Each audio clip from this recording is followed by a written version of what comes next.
So I've been watching, or I watched a documentary recently called "Are You There, Privilege? It's Me, Chelsea."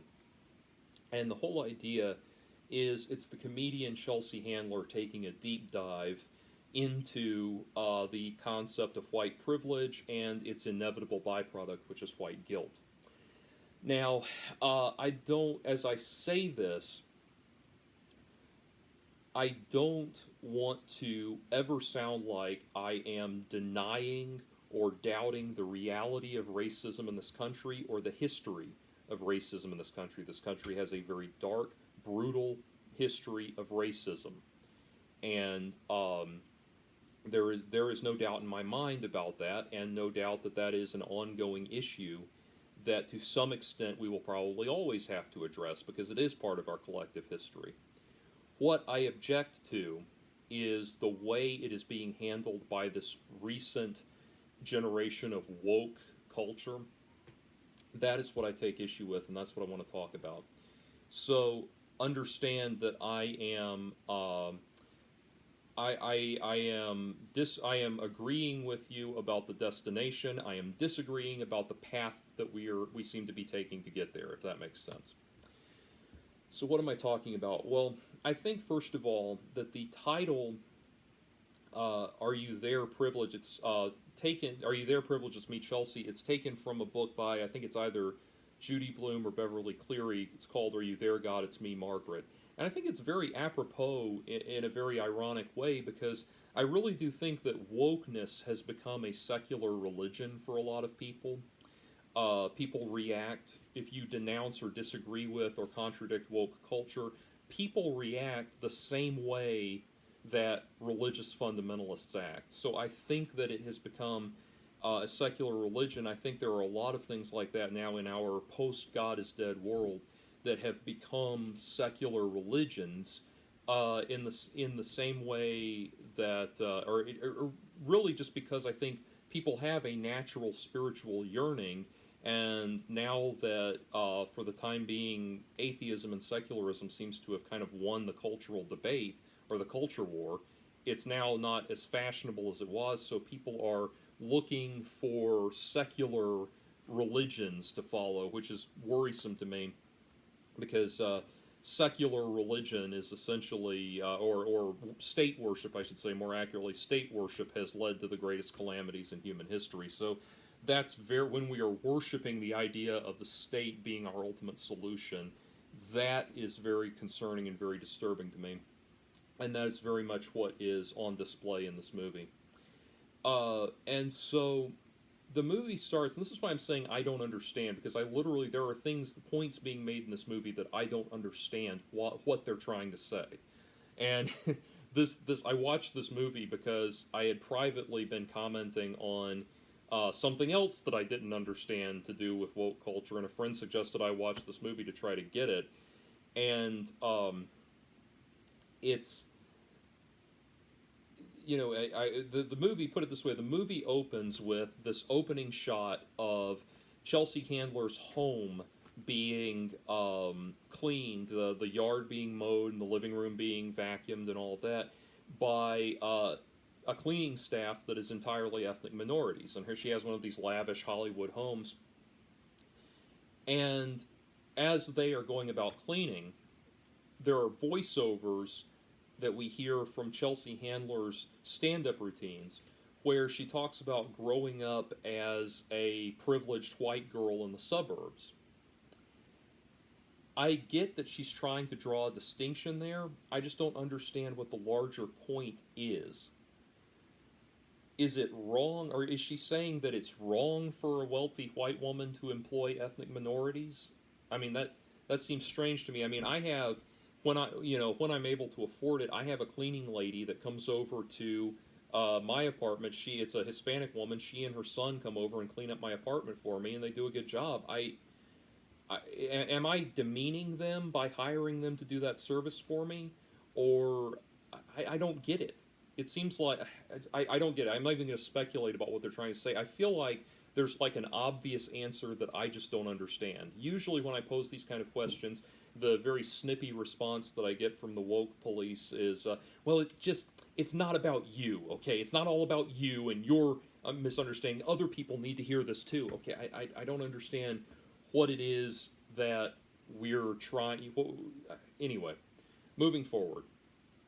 So she starts talking to various black entertainers, black philosophers, black professors, that kind of thing. She talks to Kevin Hart, and he talks about there. And there's another comedian who I don't know. I'm not familiar with her, but she talks to Kevin Hart, and he talks about his experience where if he tried to book a show at a club, as a he said a white comedian could go in and just book that club and there wouldn't be any problem, but he as a black comedian would have to go in and have all these references and have all of these people vouch for him and all this, that, or the other. It's like, well, wait a minute, do you really know what that other comedian, speculatively, what that other comedian would have to went through to have the clout to be able to book that club? Do you know? I don't think you do. So you're making an assumption that really doesn't hold water in light of the fact that not only do we have successful black comedians going back about 100 years. Granted, I don't want to really go back that far to make my point because then we get into minstrel shows. But we do have black comedians going back many decades. Not only that, successful ones. Not only that, but Kevin Hart is one of the biggest comedians on the planet right now. I mean, he would have hosted the Oscars were he not a victim of woke culture. And so that was that was kind of a shaky point at best for me. Then they, actually, I'll get to the point I really liked, but then she goes to this thing that was like a poetry session, like it was put on by this black college professor, and it was this poetry session, and like for like spoken word and singing and all these different things for blacks to really vent about their experiences with racism and that kind of thing. And what was interesting to me was there was a woman who spoke to Chelsea, and she says, and I'm paraphrasing here, but this is close to what she actually says. She said, first, she said, I'm not comfortable being in a room with you. She said, you're just another white person that's going to come into our space and take from us. And she said, what are you going to do besides take? And she was like just seething with rage at Chelsea Handler. And it's like, okay, Chelsea Handler is doing this documentary on behalf of Netflix. She is going to get your message and your word out there to hundreds, thousands, perhaps millions of people who are going to see this documentary. She is taking whatever privilege she might have as a result of her platform and giving you a megaphone to get your message out there. And that's the attitude, the response that she have. I don't want to say attitude because that sounds that's a loaded expression, but that's the response that you have to doing that. And it's very difficult because to understand there, because it's like, on the one hand, do you want white people to help be part of the solution? And do you want white people to devote whatever resources they have and can offer you to get your message out there and amplify and be a part of the solution? Or what do you want? Do you just want white people to kowtow? Do you want them to stay away from you and act like they never exist because, act like they don't exist because integration is something we worked very hard to achieve, and it sounds like you want to undo it. And that's where it's like, it comes to another thing of like, what do you want? And it feels like saying, what do you actually want? What do you really want us to do, or want white people to do, or want Chelsea to do, or anything? What is the actual concrete solution that you want? What would you rather have happen? If you express that point, then you are seen as being insensitive to their feelings. And it's like, no, I'm not being insensitive to your feelings. I'm trying to say, what should we do to enact a better solution? Because I mean, if what you want is if what you want is segregation, I'm not on board with that. If what you want is ethno-nationalism, I'm not on board with that.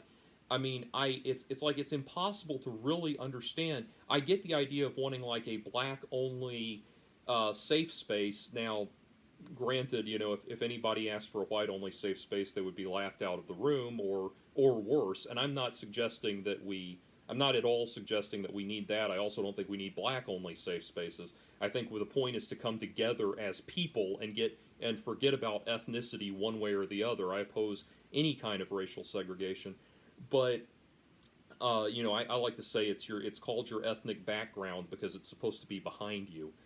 But anyway, uh, it's just impossible to get at exactly what you want. What is the on the ground solution to this problem that you want?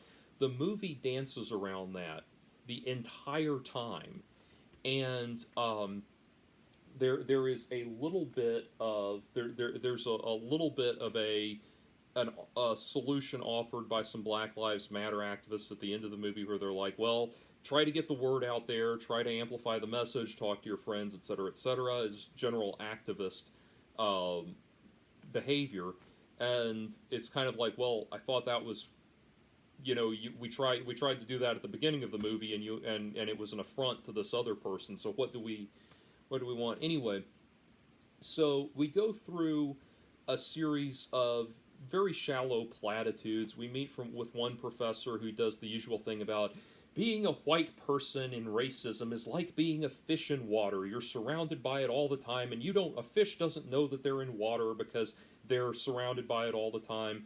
And so, by extension, white people just can't ever know how racist they are, or how racism is benefiting them, and all of that. And to that question, the question I actually have a list of things that woke people have never been able to answer for me. Uh, and one of those questions is if being white makes it impossible for me to understand racism, then how is it that I have never been a slave and I think slavery is horrible? I have never been a victim of black segregation, but I think that is horrible. I have never been a victim of biased voting laws or gerrymandering or anything like that, but I think those things are wrong and horrible. How is it that I'm able to understand all of these things? I've never been a child bride in the Middle East. I've never been sold into white slavery. I've never been sold into forced prostitution or any of these things. I've never, there are all of these things I could go on the list that I've never experienced, but I agree that they're horrible because basic human empathy automatically connects me to the reality of that problem. So why is it that I can understand all of those things, but the things you're talking about, the things you want me to understand, you can't actually articulate? You just have to present it like it's some kind of, again, like it's some kind of spiritual force that's just surrounding us and binding us and penetrating us. It's this magical force that nobody can articulate it and nobody can understand it, but it's there, and you have to, you have to, as a white person, kind of like fall on your sword and beg forgiveness that the reality of this horrible thing that's out there that you don't understand. That strikes me as complete malarkey.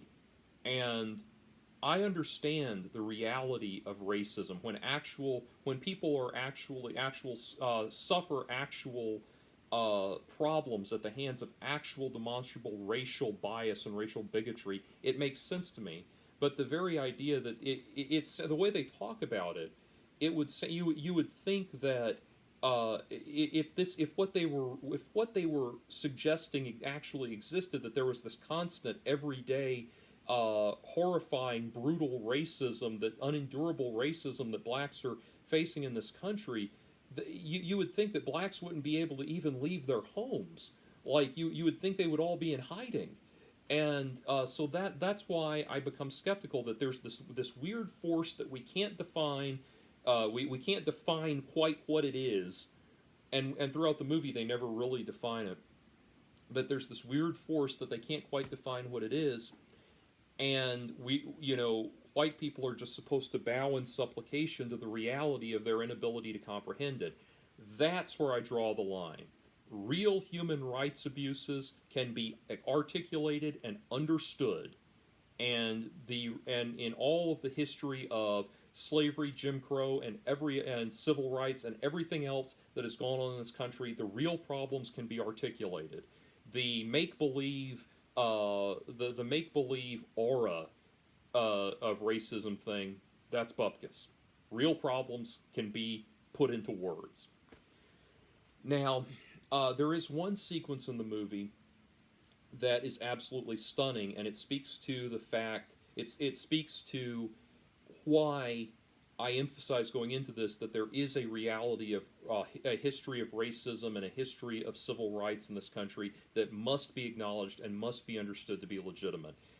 Because there is one scene where Chelsea Handler goes to she goes to this civil rights museum I believe, in Alabama. But she goes to a civil rights museum, and the woman who's the curator there, black woman, talks about her experiences during the civil rights movement, and it is absolutely horrifying. She talks about seeing a friend of hers take a shotgun blast to the face when he was standing like right here next to her. Things like that. I mean, it's absolutely horrifying, and it is absolutely beautiful. It's not to sound flippant, but it's also beautifully shot. It's an amazing sequence. That was stunning. Like that alone, that sequence is absolutely phenomenal. Standing alone was an there's excellent gravitas to that. It was a very profound insight into kind of the on the ground reality of what a lot of civil rights activists went through. So that scene was phenomenal. I don't object to that at all. If the whole movie had been that clearly articulated and that beautifully rendered, I would have thought this movie was fantastic. But the rest of the movie, to quote Patton Oswalt, takes a hard left turn into Assholeville.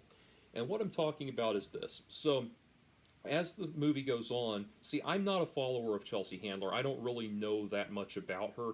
Most of her comedy, the little bits that I've seen, most of her comedy seems to be about getting drunk, which is not particularly funny to me. So I've never really followed her that much. I never watched her. She had, I think, a TV show or something. I never watched that. I don't really know anything about her. But I find out as she's making the movie, she had a book and a Netflix special called Uganda Be Kiddin' Me. And so the pun being it's about her trip to I believe to South Africa and that kind of thing. And it's a humorous thing, and you have a black speaker who is holding up pointing to the cover of the book and saying, here it's like, here you are, this beautiful privileged white woman surrounded by all of these dark-skinned indigenous people. Do you not understand? Don't you see how this is insensitive? Don't you see how it's insulting? And she's sitting there weeping and crying and all of this, and that it just really left a bad taste in my mouth. First of all, yes, I do understand why all of that is in poor taste, and sometimes I think sometimes it's very appropriate to do things in poor taste. There's a reason for doing that.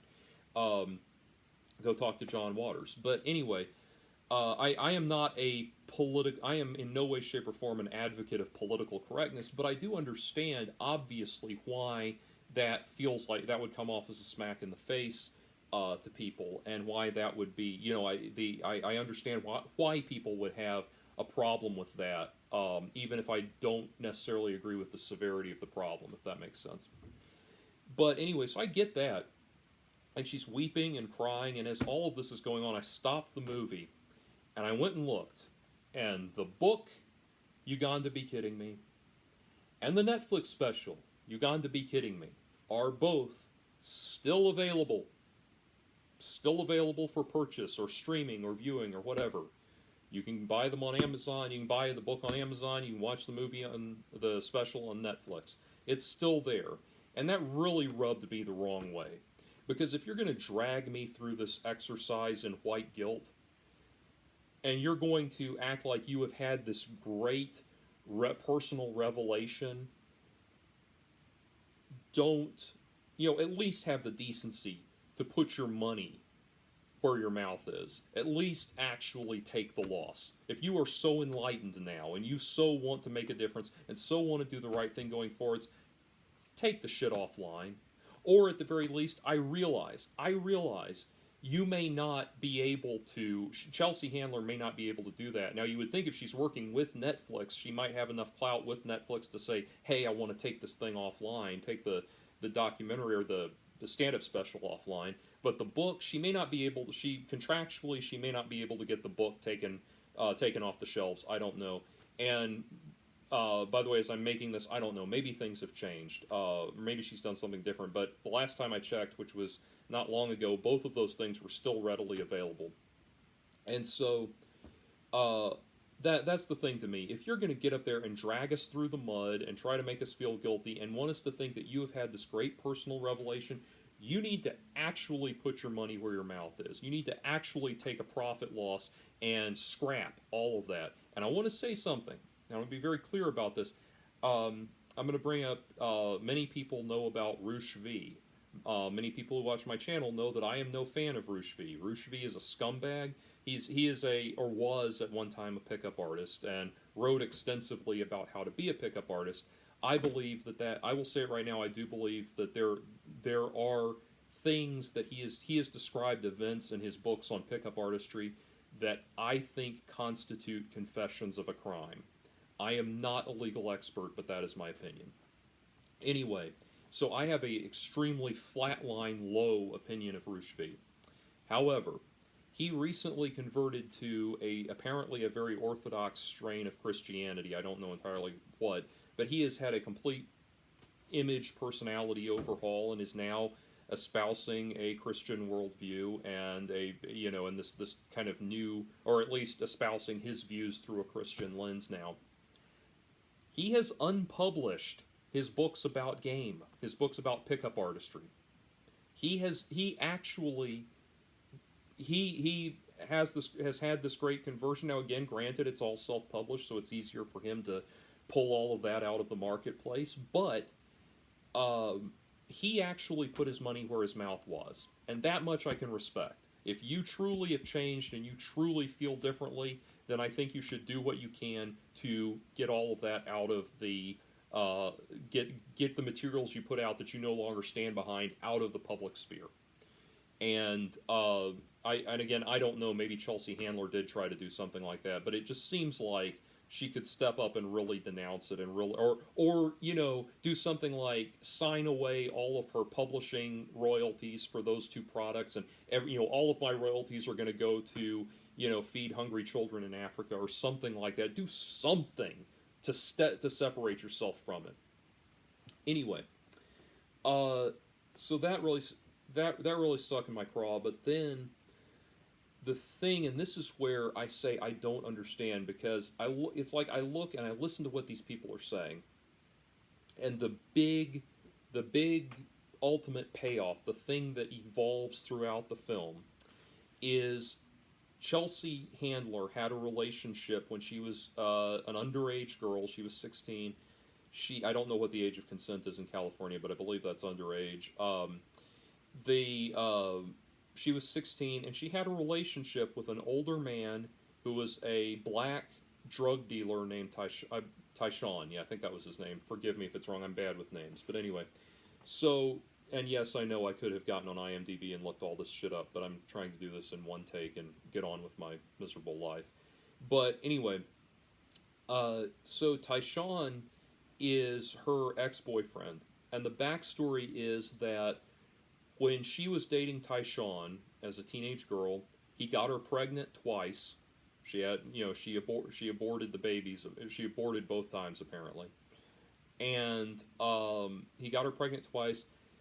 He was busted by the cops with her in the car when he was driving around with crack cocaine because he was or something, it was weed or crack, and he was dealing. But he was dealing crack and he was dealing weed. But he was dealing. He had controlled substances in the car, and they arrested him and let her go. And it's like, of course they let her go. She was a minor. What he was doing you could even make a compelling argument that it constituted kidnapping. even with her consent. But we go into the whole thing is that while Chelsea Handler was flourishing and having this great career, Tyshawn was in jail. And they want to lay this disparity at the feet of white privilege. They want to say that Chelsea had a great career and Tyshawn went to jail because of white privilege. And that is absolute bupkis. And so the whole thing is she finally goes and meets Tyshawn.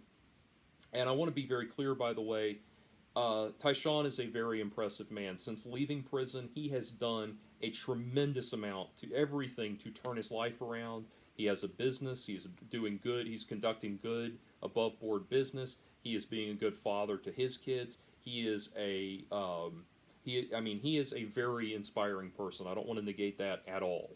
So when I criticize Tyshawn, as I'm about to do, I am criticizing the person before he went to jail. There is no doubt in my mind that he is reformed and that he is doing well with his life, and good for him. He deserves to be completely commended. I'm not negating that at all. But I watch, and so they lay out the history of it. Tyshawn had all of these scholarships to go to college. And then he started selling drugs. And he started selling crack cocaine. And he got busted for crack cocaine. And then, after he got busted for crack cocaine, he decided to commit armed robbery. And when he committed armed robbery, when he got busted for armed robbery, he went to prison for 14 years. Why so long? Because he had priors, and the priors have to be factored into the sentencing. And I'm stopped, and it's like they're trying to say, and here's the thing, okay, and this is why I have a problem with woke culture. We all remember the Gillette ad, the famous Gillette ad. Look up woke Gillette ad if you don't know what I'm talking about. But one of the points that ad was trying to make was that you should never, ever say boys will be boys. You should never excuse a young man's behavior on the premise that boys will be boys. That attitude is sexist, and it is patriarchal, and it is wrong, and we must abandon it. Now, granted, I for one, I don't think I've ever heard any, in my whole life that I can think of, ever heard any young man's behavior dismissed as boys will be boys. But going on that premise, you must never, ever do that. Except apparently in the case of Tyshawn. He was young and impulsive, and he made mistakes. He made mistakes! And, what he did was not okay, but he made mistakes. And it's like I'm listening to Tyshawn's mother talk, and I'm listening to him talk, and they want to try to take responsibility for it. And there is a real sense of the gravitas of his wrongdoing that they seem to appreciate. But my God, over and over again, I'm sorry, no, white privilege, no white person forced Tyshawn to. No white person forced Tyshawn to sell crack. No white person forced Tyshawn to knock up an underage girl twice. No white person forced Tyshawn to go do armed robbery. And I know when I say forced what the woke response to that is going to be. The woke response is going to be, but you see, he was forced because the white capitalist patriarchal system that oppressed him left him with no other options. Yeah, they did leave him with other options, and he, as the movie states, he had sports scholarships to go to college. He had his way paved. He just couldn't stay out of trouble. And you start to realize, why was Tyshawn doing what he was doing? Because he was trying to provide for his mother. Because his father, is nowhere to be seen. And it's funny, I listen to people like Larry Elder, who's a black conservative, Adam Carolla talked about this, but obviously he's just a comedian. But Larry Elder really talks about this. Tommy Sotomayor talks about this. He's a black, I think, libertarian, conservative leaning person. But anyway, they talk about how it's like, hey, the big number one problem facing the black community is fatherlessness. And woke culture doesn't allow you to say that fathers are good for anything. So why is Tyshawn out there selling crack and holding up a convenience store? Because he's been having to be the fucking man of the house since he was a little boy. And it's like, that's your problem. Where the fuck was Tyshawn's father? That's the problem. That was the issue. If you'd had a two-income household, Tyshawn would never have felt like he had to provide for his mother. And no one can explain to me how fatherlessness in the black community is white people's problems. Except to bring up the issue of prison. And again, this is where I have to say that this is a legitimate issue. But this is a legitimate matter. Now, and that's Mitzi. This is a legitimate issue. There is a legitimate problem with the school-to-prison pipeline. And you are in an endless cycle where, yes, one guy's dad goes to prison. That guy feels like he has to act as the man of the house. He resorts to selling vice and committing crimes. He runs afoul of the law. He goes to prison, and this cycle continues. So, the reason we have this problem, there's two reasons, and one of them is more extensively discussed in the movie, and that is privatized prisons. I wholeheartedly agree. Privatized prisons are an absolute problem, and they absolutely must be shut down. Who in the fuck whoever the fuck thought it was a good idea to introduce recidivism as a profit motive is guilty of crimes against humanity, in my opinion. But the other big issue here is the war on drugs. The war on drugs went into effect because of, largely because of Ronald Reagan and certain conservative actions that were taken back then, and that is why we have these insanely high minimum sentencing standards for ridiculous crimes like possession of marijuana, and then also crack cocaine.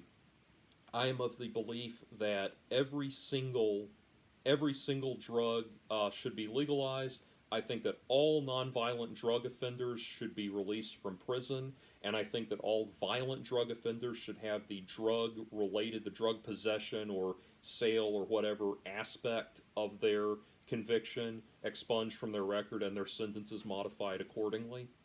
So I am totally in support of that. But beyond that, going back to Tyshawn, the only person who should be blamed for that is Tyshawn's father. That is it. If there had been a two-income household, Tyshawn would have been at least a college football player. Perhaps even professionally. He's a very well-turned-out, very well-built man, so he could have possibly even been a pro.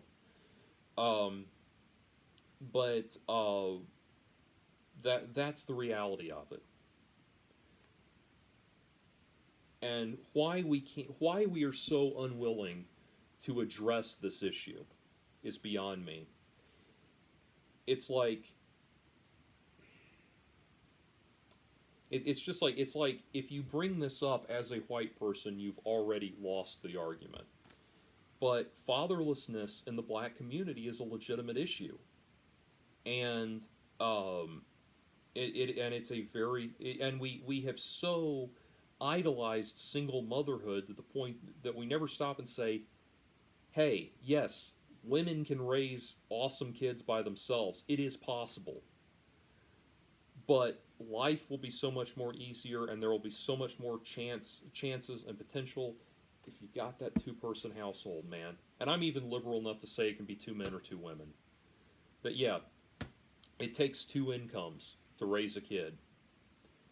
And that was the problem. And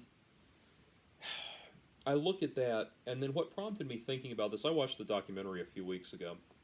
But what prompted me thinking about this is I was in a bookstore recently, and I noticed that Michael Eric Dyson had written a book on uh, Jay Z, the rapper.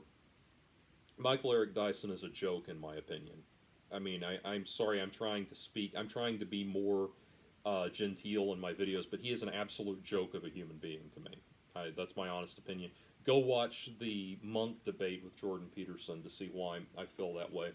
But anyway, I mean, when you have a college professor, an Ivy League professor, a very learned man who is so dumbfounded. He literally just can't sit still because Jordan Peterson is indifferent to his accusations. Jordan Peterson just sits there and brushes it all off, and he gets to the point where he is screaming in the man's face because he just can't tolerate the idea of a white person that's not bending over to kiss his backside. Anyway, so he's a joke. But I picked up the book. I picked it up to look at it. I didn't buy it, but I looked through it, and in that book, Michael Eric Dyson, in the jacket copy, he makes the claim that Jay Z is a poet on par with Ralph Waldo Emerson and Robert Frost, among others, and that he's just not being given the credit that he's due.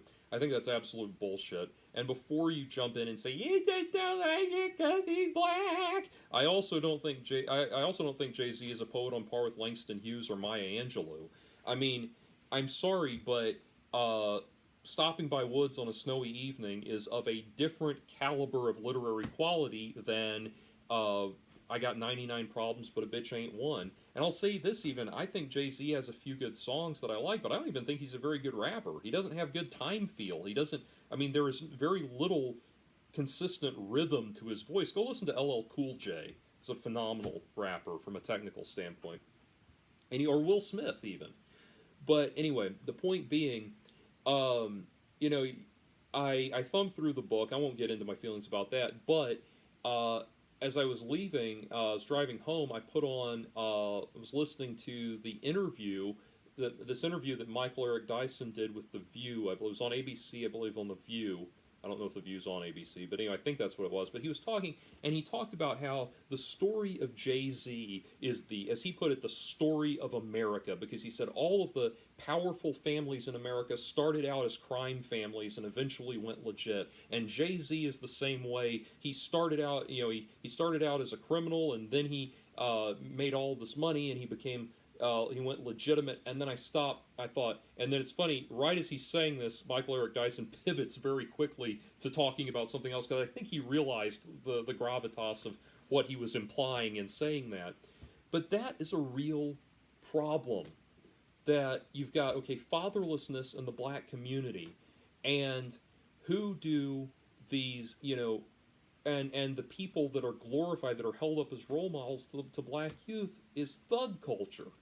And now you have even this apparently celebrated public intellectual, this professor, Michael Eric Dyson, saying that that's the American way, that that's what you have to do to make it in America. And look, yeah, some people do that. Some people make a bunch of money with crime and then go legit. It happens. But it's a lot more likely that you're going to end up in the school-to-prison pipeline. So maybe let's not send that message to the youth of America. As much as I say, send out whatever message you want, maybe send out some better messages too.